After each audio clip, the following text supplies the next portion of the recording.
Hi guys, उम्मीद करती हूँ आप सब स्वस्थ और मस्त होंगे। तो चलिए वीडियो को स्टार्ट करते हैं।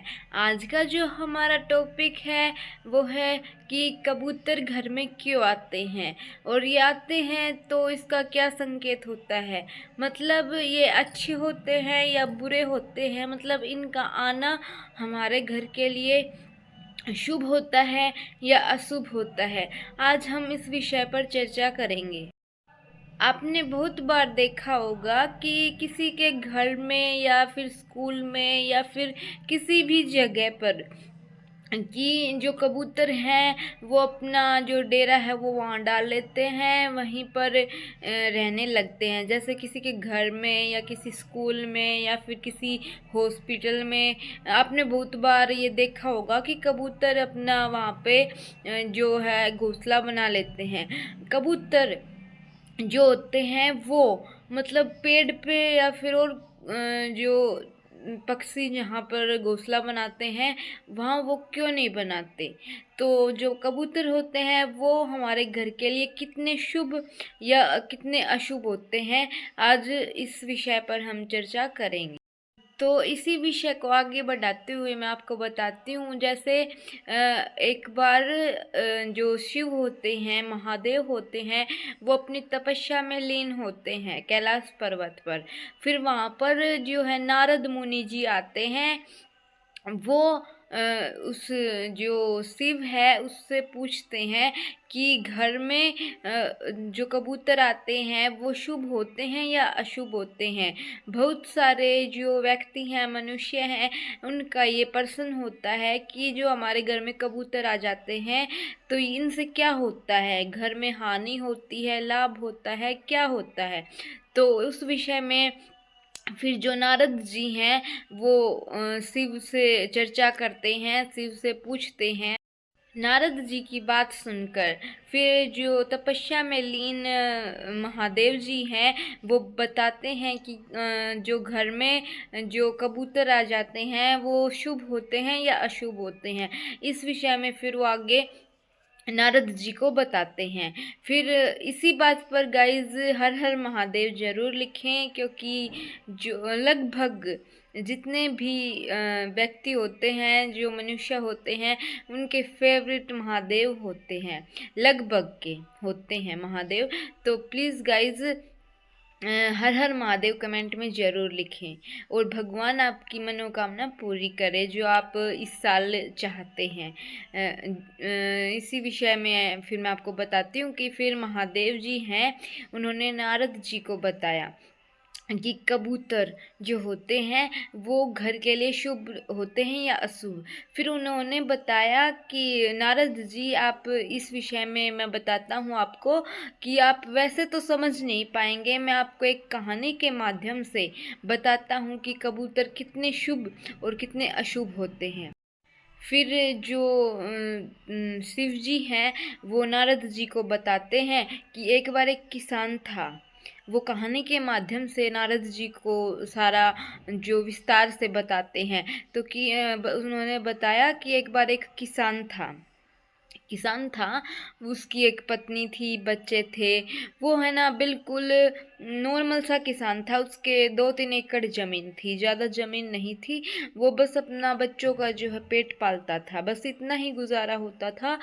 उसके पास ज़्यादा ज़मीन नहीं थी, वो बड़ा ज़मींदार नहीं था। वो जो किसान है वो बिल्कुल नॉर्मल सा था। जैसे मतलब उसको हर वक्त ये टेंशन रहती थी कि पता नहीं रात को बच्चों को खाना मिलेगा या नहीं मिलेगा। वो हर वक्त यही सोचता था। उसका एक बच्चा था जो लगभग बीमार ही रहता था। पत्नी भी थकी हारी रहती थी, पूरा दिन काम करती थी।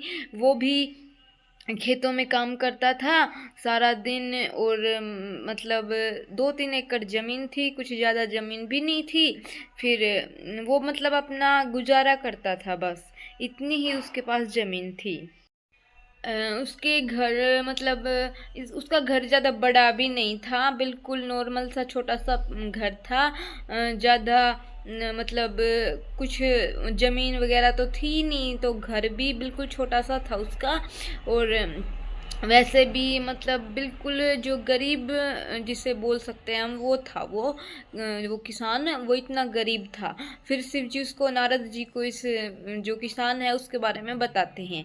फिर एक दिन उनके घर में कबूतर आए, मतलब कबूतर ने उनके घर पे एक घोंसला बना लिया।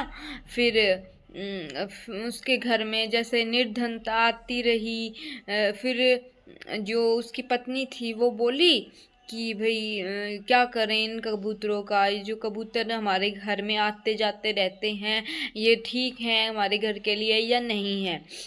किसान ने उसकी बातों पर ज़्यादा ध्यान नहीं दिया।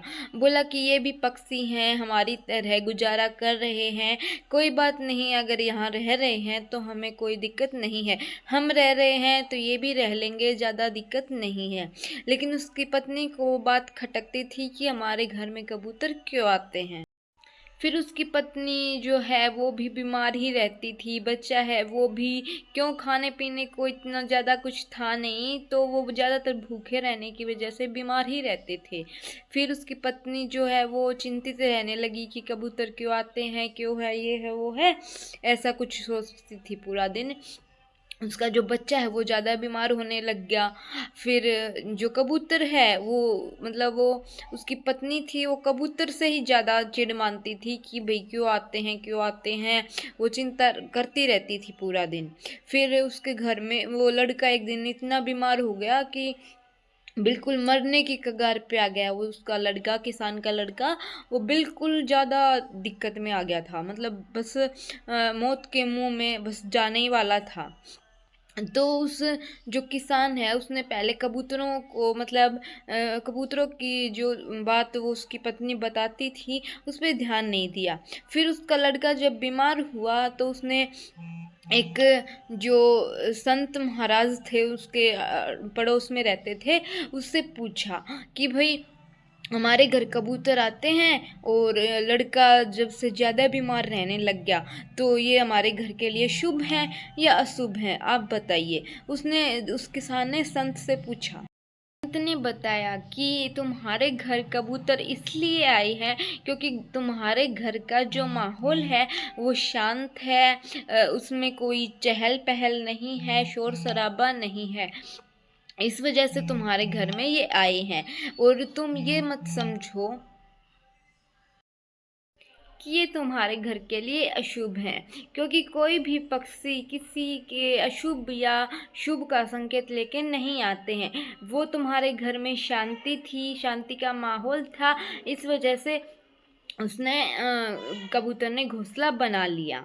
और रही बात दरिद्रता की, बीमार होने की, जो बच्चा आप बीमार बता रहे हो उसकी, वो चीज़ें आपके घर में पहले से थी, जो कि आपने ध्यान नहीं दिया दरिद्रता पर, लड़के की बीमारी पर, तो वो बढ़ती गई, ना कि वो कबूतरों की वजह से बढ़ी। तो कहने का मतलब ये है कि कबूतर जो होते हैं वो जहाँ शांति होती है वहीं पर आते हैं, या ज़्यादा चहल पहल होती है वहाँ भी आते हैं। मतलब या तो ज़्यादा चहल पहल हो या फिर बिल्कुल ना हो, ऐसी चीज़ों पर, ऐसी जगह पर जो कबूतर हैं वो आते हैं। और उसकी लड़के की रही बात, लड़के की बीमारी की, तो वो नॉर्मल था, वो आपने अभी ध्यान दिया उस चीज़ पर, वो पहले से शुरू थी, आपने ध्यान अब दिया है इस बात पर। इस कहानी के माध्यम से जो शिव जी हैं उन्होंने नारद जी को बताया कि कोई भी पक्षी जो है वो शुभ अशुभ नहीं होता है। इसलिए जो कबूतर होते हैं वो नॉर्मली घर में आते हैं और समय रहते चले भी जाते हैं। तो वो चीज़ें हम, मतलब उस चीज़ को हम शुभ अशुभ या हानि लाभ में ना तोलें। मतलब जो पक्षी हैं वो नॉर्मली घर में आते जाते रहते हैं, तो कोई दिक्कत वाली बात नहीं है।